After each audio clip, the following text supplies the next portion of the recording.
बिस्मिल्लाहिर्रहमानिर्रहीम। अस्सलाम वालेकुम। आज मैं लाई हूँ आपके लिए मज़ेदार खजूर का हलवा बनाने की तरतीब।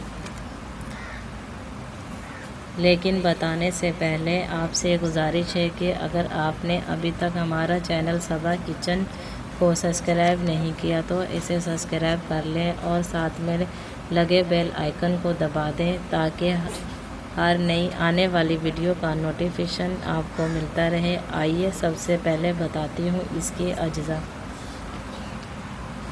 खजूर गुठली निकाल लें 1 कप। अंजीर 3 अदद पानी में भिगो दें ताकि नरम हो जाए। करीम 1 कप। शहद 1 खाने का चम्मच। दूध 1 कप गिलास। Coconut milk 1 cup. अब मैं तैयार करने की तरतीब बताती हूँ। खजूर और अंजीर को दूध में डालकर पकाएं। नरम हो जाए तो इसे ठंडा करके ग्राइंड में डालें। इसमें शहद, करीम और कोकोनट मिल्क डालकर खूब अच्छी तरह ग्राइंड कर लें।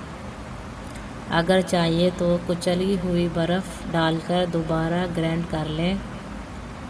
मज़ेदार खजूर का हलवा तैयार है। सर्विंग डिश में निकालें और सर्व करें। मज़ीद अच्छी वीडियो देखने के लिए हमारे चैनल को सब्सक्राइब करें और वीडियो अच्छी लगे तो इसे शेयर करें। शुक्रिया।